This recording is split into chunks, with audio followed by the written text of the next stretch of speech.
Hello, and welcome to the Point Loma Democratic Club podcast.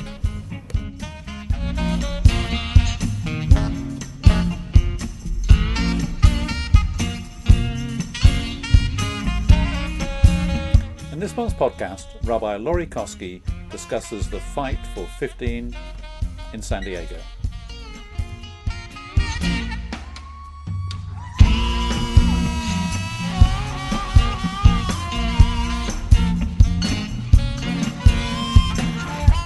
This podcast is made possible by the generosity of our members. Consider becoming a member by signing up on our website, pointlomadem.org.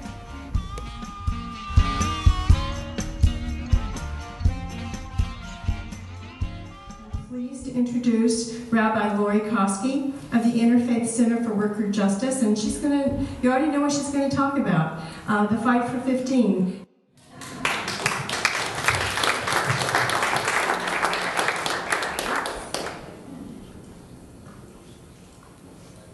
Hello, I am so happy to be here. Thank you for inviting me to be here with you, and I'm a little bit humbled to be, Susan, can I move this? Because, I'm a rabbi, I could end up really, pounding on it, if hellfire and brimstone gets into me today, but I am really humbled to be here with you. I'm humbled to be in front of my elected officials, the people that taught me how to work. Tony Atkins and I did the living wage policy. We passed it in 2005, but we started working on it together in 2003. And it changed both of our lives, I think, doing that work. It was the first time in San Diego that we did something formal about wages, and we learned about what we could do and we learned about what we couldn't do. It was supposed to be a broader policy. We wanted it to be bigger, and we didn't have the power to do it. We didn't have the strength, and we have strengthened it over the years, so thank you all so much for what you do. I grew up knowing that I would be a Democrat, but I never thought of a Democrat and a rabbi, but I never understood how they would have such synergy in my life. So the first thing I'm going to do is apologize to you for the bad things that religions do in the name of God in politics. I find, especially when I go to the Dems for equality and talk to them, at the time of the living wage, I spent actually the whole time just apologizing for how hurt they had been by religious tradition. So I stand a proud rabbi in front of you, but I also understand that religious traditions have been particularly active in political campaigns that have sought to restrict the rights that I believe are that every human being is entitled to, and I'm sorry about that. We are a religious organization, the Interfaith Center for Worker Justice. We are a multi-religious organization. We probably have the largest religious table in San Diego. On our board are Unitarian Universalists and United Church of Christ clergy, which means that they are as progressive and left as you can get, and we have Muslims and Catholics, representatives from the Catholic diocese, which means that we work with one another on our mission, which I will tell you about just in a minute, and we work actually against each other on other issues. So on one day we can be at City Council promoting something together if it has to do with poverty and economic justice and economic sustainability, and on the next day we can be standing with busloads from both sides working against each other. But what we have learned to do is we've learned to understand one another. And what I can tell you is that Imam Taha Hassan came to the Unitarian Universalist congregation when the lesbian senior pastor was installed. Now that doesn't happen everywhere, and it doesn't happen in most cities of this in this country, but it's super important that it happens here, and that's one of the things that's so magical about San Diego. San Diego is the biggest small town in the country. We are about relationships, creating it's not just about who you know, though it's that too, but it's truly about creating relationships with one another. And so the faith community, over the last almost 20 years, leaders of many denominations have come together to say that people shouldn't be poor and living in San Diego. And we do that in three ways actually. We organize members of faith communities. We organize clergy particularly. Why? Well, Laura knows why, because she wrote for me talking points about 6 years ago now, or 5 years ago now, and we are a unique and moral presence If you are a business manager and you aren't treating your workers well, imagine how you're going to feel when you have a rabbi, a priest, a minister, an African-American minister, and maybe a Buddhist sit in your waiting room waiting to talk to you. Scary. Because what is it saying? It's saying that you're not just accountable to the framework of the marketplace, you're accountable to the framework of respect and dignity. And those are often frameworks that don't overlie in our society very well with each other. And so that is really our mission, is to be that unique and moral presence,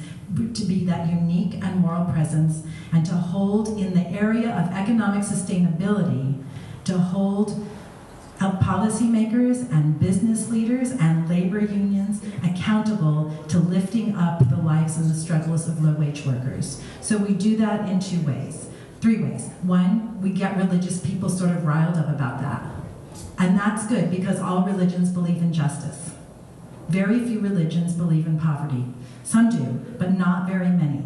And so religious people, when they think about it, really do care about what's going on with people who are deeply poor and working. It's un-American to work full-time, 1, 2, or 3 jobs, and be poor.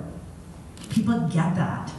And so people are interested in it, religious people are interested, and we work then in 2 ways with that. One arm of our work is we call it worker solidarity campaigns. Code word for what? Code word for what? Who said it? Organizing, a union campaign. So we work with, this is hotel workers at the Doubletree. This is just 4 months ago. You wouldn't believe the conditions of the hotel, the Doubletree in Mission Valley at Hazard Center. We work with their organizing workers. And after we organize those workers, because we bring droves, hundreds of people, rabbis, priests, and ministers, and then we knock and we ask if we can talk to the manager. And we ask them if they'll be neutral when they want to allow their workers to organize. And sometimes they do, and then we write to them and we talk to them. We write to the head of Hilton saying, you need to be neutral and let your workers organize. And it works. We work in partnership with Unite Here, and in partnership with SEIU, USWW, and in partnership with Sarah Sayes with the taxi workers, and in partnership with workers who are struggling to organize. And after they organize, we work for a first what? Contract. Because the only way for a low-wage worker to not be intimidated, not be harassed, not have schedules be capricious, not be subject to sexual harassment, is for there to be a grievance procedure in a contract where they're guaranteed wages, benefits, and a voice on the job. If you are a woman cleaning offices in the middle of the night, what sex do you think your supervisor is? Male. Almost always male. And what if you're alone in the middle of the night cleaning a building, you are on the 13th floor and your job is toilet, or your job is vacuum? What power do you have? The likelihood is you're undocumented, because it's a job where you don't need to speak English. The other likelihood is that you have children. You're working from 10 p.m. to 3 a.m. so that you can get home to do what? Yeah, get your kids breakfast, get them up, get your kids breakfast, get them off to school, then they go to sleep. And without a union, and there are many, most hotels in this city, county, and many offices, especially when they're smaller ones, buildings, don't have a union. That woman needs her job, and that woman really is subjected to the capriciousness of whoever she's working for at the time. And sometimes it's generous and sometimes it's awful. And so we work on those campaigns, and they're really rewarding. This again is Unite Here, and we're marching to present. We work with UDW, with home health care workers. How many home health care workers do you think there are in San Diego County?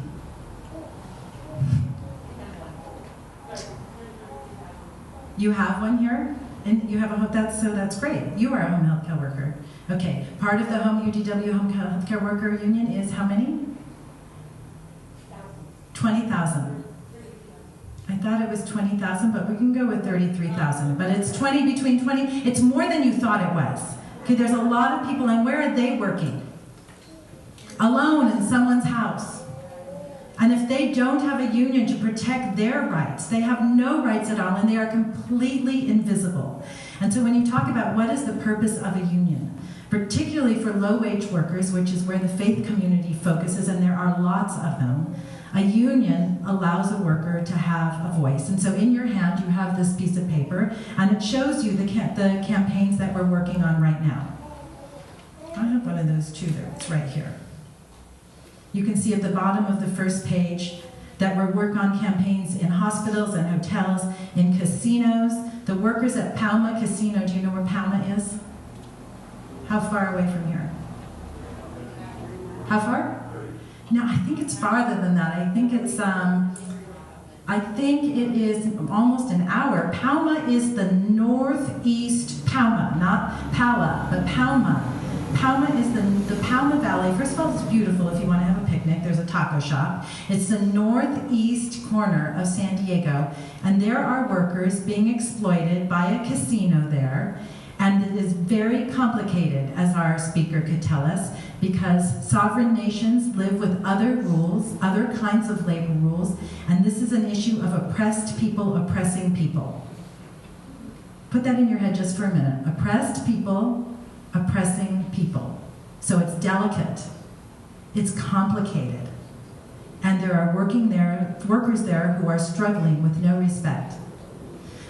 So, those are the kinds of campaigns that we go on. I'm going to give you quite a few minutes on Fight for 15, but I want to talk to you about our policy campaign. So the one side is worker solidarity. And what do I need for worker solidarity campaigns that we work on? I need you. I really need you. Because when people think they can get away with things out of the public eye, what do? They do it. But when they see that you're there, with or without your collar on, it doesn't matter. When they see that you're there, you're witnessing it, and they can't stop you from telling the story. They can't stop you from saying, that manager wouldn't even look his workers in the face. They can't stop you. And so we need you. We need an army of people to say it's not okay to exploit hotel workers, or janitors, or in-home support workers, or LabCorp workers. LabCorp is organizing. How many get your blood taken at LabCorp? Is everybody else here Kaiser like me? Nobody's ever been to LabCorp to have your blood taken? Well, the phlebotomists have organized in Vista. They're trying to organize here. They organize in Seattle. The phlebotomists like to use a butterfly needle to take your blood. Did you know that? Well, LabCorp wouldn't give it to them until they started organizing. They also hadn't had a raise in years. Some of them got up to $6 an hour as soon as they started the organizing campaign. And we're right in the middle of that, and LabCorp is right here. So when we call them, we write. If you would sign a sign-up sheet and we're saying, we're going to show up to LabCorp, what do we need? We need you to do it. But on our policy campaigns as much, we need you as leaders. The Democratic clubs in this city need to be leaders on these issues that affect poverty and labor campaigns, and you have been. But even further leadership. How many of you attended the celebration of the living wage that we had last June, where we honored the speaker? Okay, a few of you did, thank you, not enough. Todd was there. We honored Todd for the work that he's done with minimum wage. Without Todd Gloria, there would be no minimum wage initiative on our ballot right now. I mean, we have to stop. And that's even with it being messed up. I mean, we got really messed up. Can all of you tell the story of how messed up we got? Can all of you articulate that story? Because it's it's like a soap opera interesting story. It's a movie story, like All the President's Men, what happened to us. I mean, I would use really bad words to tell about how we got messed up. But Todd Gloria was truly a leader, and he was pushed really, really hard. And what's happening is that we have to vote, and hopefully you're going to get people out to vote, because this is something that we can't even, we can't possibly lose this. And we're not going to 15 right now. We're talking about 11.50 on a good day. In our living wage, I believe it's 2018 when we'll finally be at 11.50 if we pass our living wage. Is that right? 11.50, 2018, and indexed, I think, is where we're at.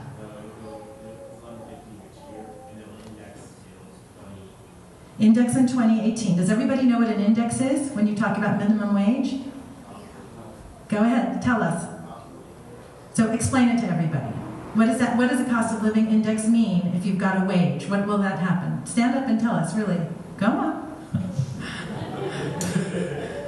Because this is huge, so you should know. You should be able to explain this to your brothers and sisters. Go ahead. A variety of things the federal government calculates cost of living, and when you have an indexed thing like this, it will automatically increase, I guess, on an annual basis, some periodic basis, whenever the cost of living is adjusted.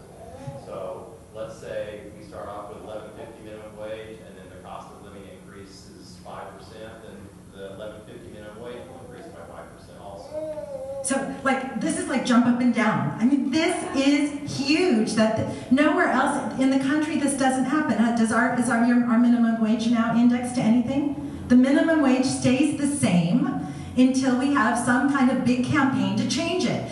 Federally, statewide, at cities, municipalities, port districts, wherever it is. This is going to be indexed. Greg, what do you want to say? Just stand up so everybody can hear you, because I got the only mic.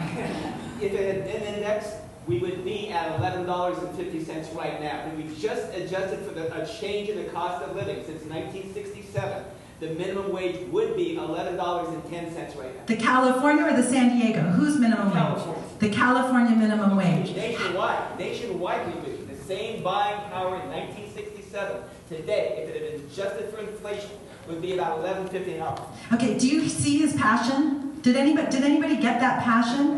That all of you need to put. I know it's hot, and believe me, I've been sweating down my back for 2 months. But you have to have some passion around that. That is that changes people's life. What he's talking about, and what you were talking about, it changes people's life. It's the difference between seeing a dentist or not, paying rent, food, and buying medicine for your kids. It's huge. I'd just like to mention that Congress... Stand up. Stand up and tell us your name. Hi, my name's Barbara.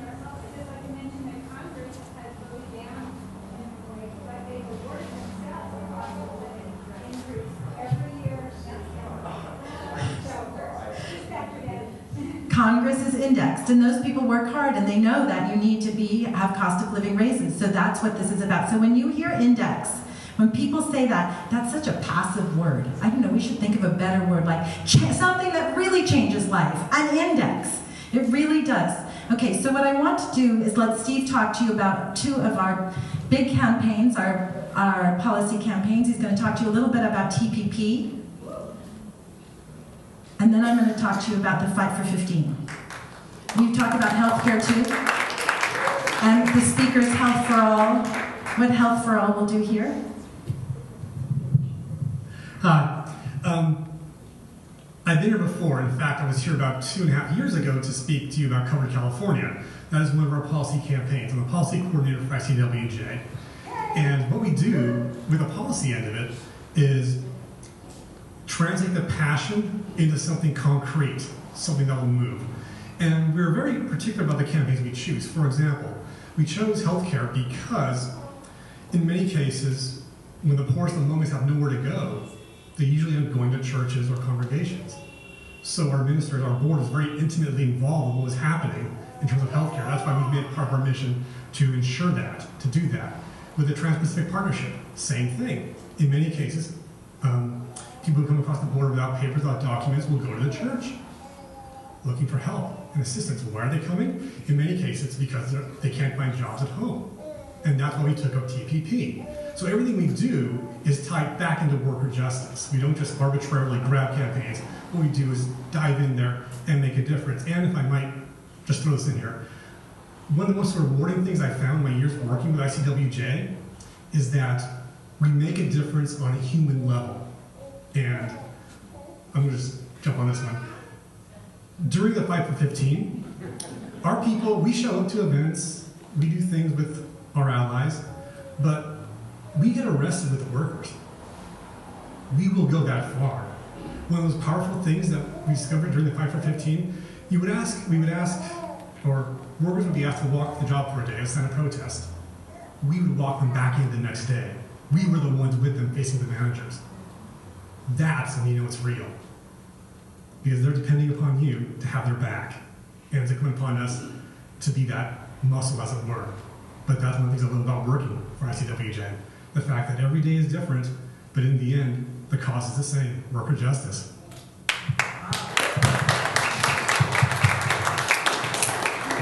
How lucky am I to work with the most politically astute gentleman in San Diego, Steve Rivera. Really, it's amazing to work with Steve. What a gift for all of us. But what Steve has taught me is that the Democratic clubs, all of them, are not engaged enough in the struggles of our labor movement. They're just not. And the struggles of the labor movement are the struggles about making poor people less poor. They're also the struggles of prevailing wage. They're also the struggles about living wage, but in so many instances, they're about two things. One, protecting the middle class, and two, making poor people less poor. Those are really democratic values. There are no difference in values between the Democratic Party and the labor movement, at least in San Diego.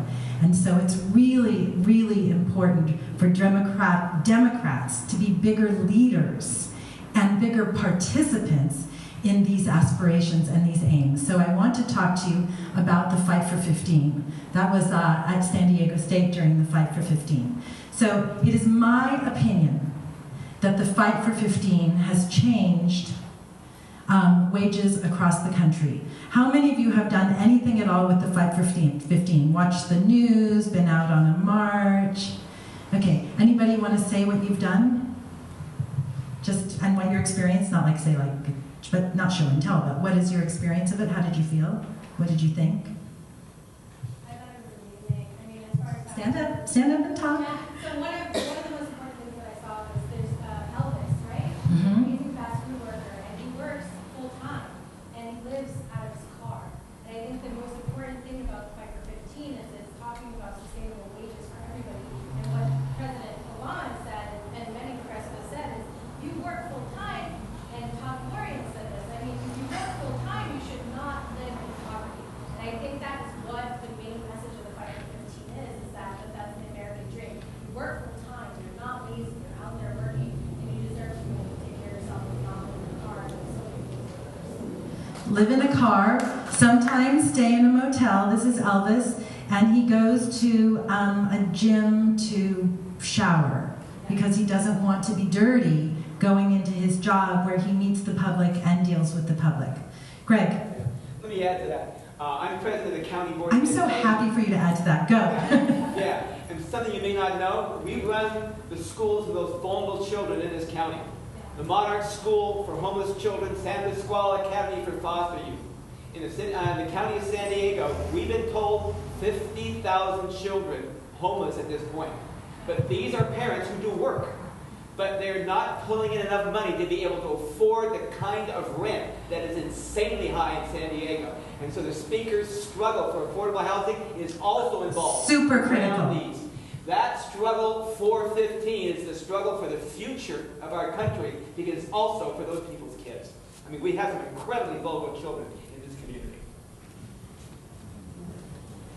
Again, passionate, Greg. Well, you must have eaten your Wheaties this morning in the heat. Thank you. I'm really so happy that you're here.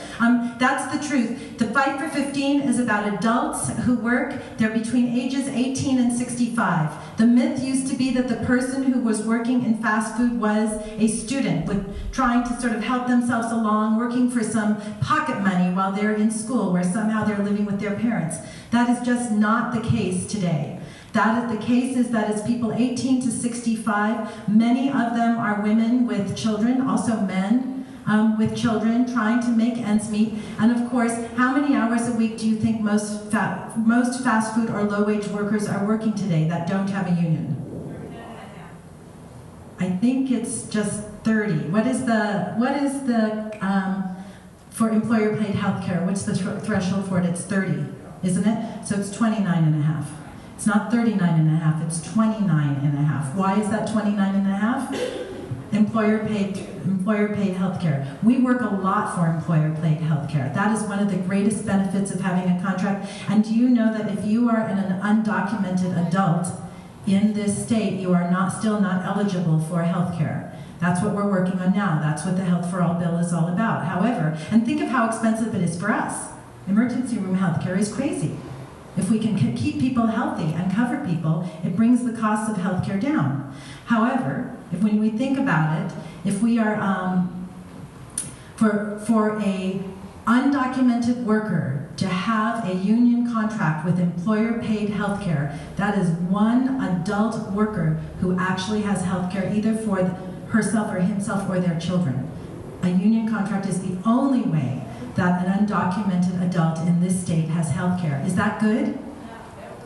Well, it is good that they have health care, but it's not good that it's the only way. We need to move on that legislation, and we need to support the speaker. When she tells us what we have to do to pass that legislation and pressure the governor, we need to jump on these things, literally jump on these things. So fast food workers, there are, did I tell you how many million of them? 64 million people between the ages of 18 and 65 who are making poverty wages. They're not just fast food workers, while working for companies and corporations that are making millions and billions of dollars off their cheap labor.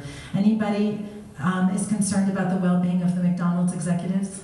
Because you really don't need to be. Do you know how much it costs to go to San Diego State? But how much is the lot? It's $5,500. It's for per semester. That's exactly right. She knows actually exactly how much it costs. For a year, it's $11,000. That's $5,500. It's $4,000 in books. That's changed since we were in school. $4,000 in books.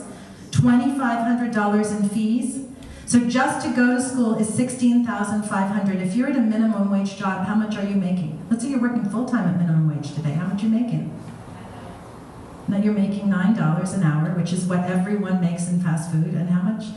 That's about $16,500 a year. There it is. That's all you get. You don't get to go to school. If you don't have help, you don't get to go to school. And so this 5 for 15 that came across the country and everywhere else has lifted up minimum wages in various of these, the ones that have passed minimum wage. Have you seen this yet? Do you all know this data? In municipalities and cities throughout California already. So LA passed it. I will just explain to you what it is. It's where it passed. So Los Angeles is city of Los Angeles. Los Angeles County is the county of Los Angeles. What the county includes the what? The city, correct?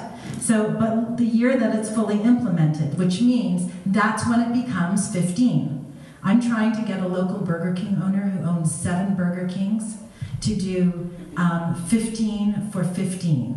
So if he has owned these Burger Kings a long time, so if some of his employees have worked for 15 years, he would say, if you've worked for me for 15 years, you get 15, and then work back from there. So you may start at 9, but the woman who's been working 20 years, who's training the one that comes in today, that woman could end up with 15. We're working on that. It's sort of on the hush-hush right now, so don't share it too far. But he would be the first one in the country. I mean, we would be CNN-orama around here if he said 15 for 15. So there's 15 in 2020. If you look at the dates, Oakland is 1225 now. Is that higher or lower than we're going to pass in June? Higher than we're going to pass in June. So what we're going to do in June, that's going to take all of your energy. It is going to take all of your energy to pass it because people are confused. 5 for 15, ballot initiative. 5 for 15, ballot initiative. There is a national campaign, an international campaign for 15 as the number that takes people stepping outside of poverty. But in San Diego, we have an incremental step. And that incremental step is our ballot initiative. It's going to be a fight to pass it, and we have to work. We who are on the inside of how politics work in San Diego, we have to work to pass it. Rebecca, I want you to come and just read the story of Edith.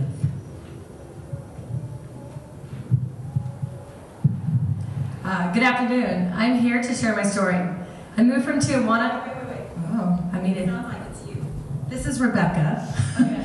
Edith couldn't be here today, and Rebecca works with us a lot, and she actually knows Edith. She's met Edith before, and so we printed it up and asked if I asked if Rebecca would read it. I didn't want you to think that this was your story. Not my story. This is Edith's story, everybody. So let me try that again. Good morning. I'm here to share Edith's story. So, I moved from Tijuana at the age of 2, and after living in this country for 10 years, I was able to become a citizen. I've been an employee at a Burger King for 8 months and I make $9 an hour. My coworkers that have been there for 10 years or who are 30 to 40 years older than me also make $9 an hour. This doesn't give me much hope for my future. My grandfather worked minimum wage. My single mother worked for minimum wage. Now here I am working for minimum wage. I am not alone. This is a situation that so many in my community experience. We are part of the 40% that live in poverty in California. Because we are paid poverty wages, we do not have access to quality meals, healthcare, or education, and this is not fair. We are hard-working Americans. I'm a San Diego high school graduate and I am currently enrolled at Southwestern Community College, and I want my little brother and myself to be able to afford to go to a university like SDSU. My mom has been saving her whole life for us to be able to go to the university, and she has $2,500 in her college fund. I would love to be living on my own, or on campus, have a car, go to school full-time, and work a part-time job. I would love to have that 19-year-old's life, but it's impossible for me. In my family, we have to struggle through each phase of our lives because that is what poverty does. We work hard every day just to survive. The only way my dreams are going to come true is if we stand up and get organized. All of us in fast food restaurants, at retail stores, in our schools, everywhere, we're making less than we need to thrive, and we need to stand up together. The corporations have money, but we have millions of people, and that is powerful. I'm proud to be fighting for my future. We are growing this movement, and we are going to win $15, union for all. Many in my generation don't believe in the American dream anymore, but we do believe that we will win this fight. She's amazing. Edith is amazing. And because she works for one of these Burger Kings where we know the owner, we're going to be able to get it so that her schedule allows her to work and go to school. But that's how many Ediths are there? How many thousands of Ediths are there? That's the starfish story. We don't want it to be a starfish story. People deserve to be able to support themselves. And that's why, if you see this one, this is the BA area. In red, there's cities that have already won a raise in the minimum wage. In the whatever goldish color, those are cities where they are moving toward pushing a new minimum wage. So you see there, and then I'm going to show you now Southern California. Now, go ahead and say, oh, why no Central California? What happened in what's the answer? Nothing. So we need to make that happen. Look at LA, and look at us coming down, and then San Diego, where we're ready. So where we are going to pass with your incredibly hard work and mine and my organizations and all of your family's organizations' hard work, where we are going to pass together a minimum wage initiative on the June ballot this year. So does anybody have questions that I can answer for you? Laura. Can you talk a little bit about how you're talking about the issue, how you connect with people, how you connect with people that might disagree with you, and how you use the power of your work and your representatives? Yeah, how we talk to, how we speak truth to power is really what we talk, how we frame that. And we do that a lot because we come, and you also come, representing a belief in the inherent respect and dignity of every human being. And it's pretty hard to fight with that. It's not really a debate. When we come and we talk to business leaders, we actually find out that business leaders actually do care about the inherent dignity and well-being of the people who work for them if they're given a chance to have that kind of conversation, not the kind of conversation that says maximize profits. Because that's not the same discussion. And so we made a decision many years ago that people in business who exploit workers are also human beings. They are also created in the image of God. And we also decided that Republican legislators were also created in the image of God. It's hard to see that sometimes. But we decided to work across the aisles, and that they were going to have to hear us because we have a perspective that is their constituents. And through that, we have made really good headway. When Mayor Faulkner was a city council member from this district. It was during a fight for janitors, for health care for janitors who clean the building. I'll be done in 2 minutes, Susan, so that's good. Health care for janitors who clean the buildings downtown, but also all the way through in North County, the biotechs, in La Jolla, the whole executive area. And they didn't have full family health care. The ones in the North County didn't have health care for themselves. So when Marty Emerald called the owners of the buildings, Irvine mostly, the largest owner, does everybody know Irvine is the largest property owner in San Diego? When Marty Emerald called Irvine, they knew she would call. When, Todd, did you call? Were you there then? When Todd called, they spoke to you, but they knew you would call. But when Kevin called, whoa. Now it's not just the Dems, it's the Republicans saying that these lady immigrant janitors need to have health care. And he called after we brought lady immigrant janitors to sit and talk to him. And he actually spoke Spanish, so he listened to them in their native language. And when he made that call, he said to the Irvine company, you need to sit and talk to these people. You need to hear their stories. I'm not going to tell you what to do, but I know you'll do the right thing. And guess what? They did.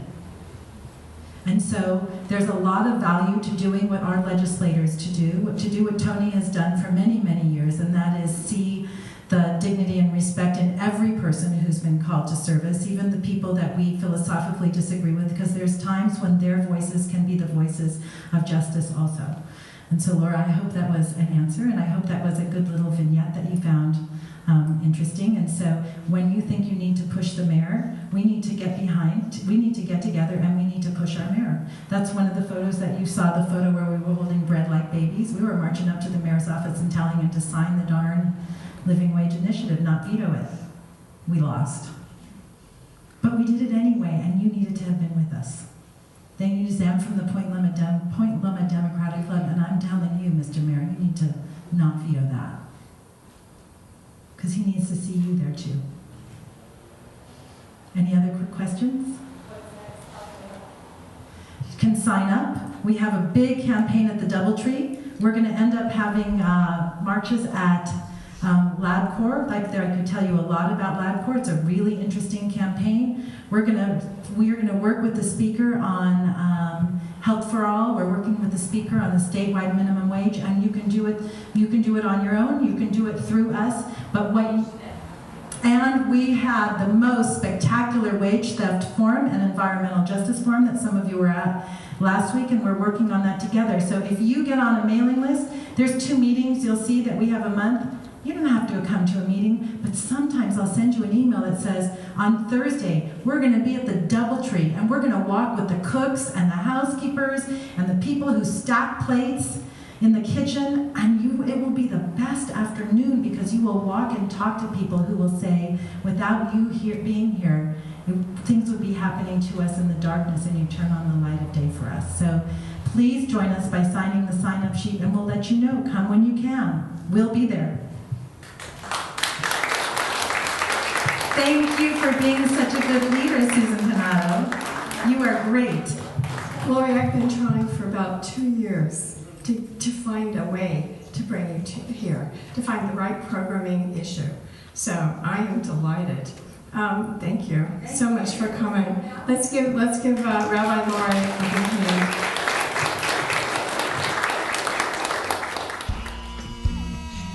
If you enjoyed this podcast, consider becoming a member. More details are available at our website, pointlomadem.org. Meetings are held regularly at the Point Loma Assembly on Talbot Street. The Point Loma Democratic Club is one of several clubs of the San Diego County Democratic Party.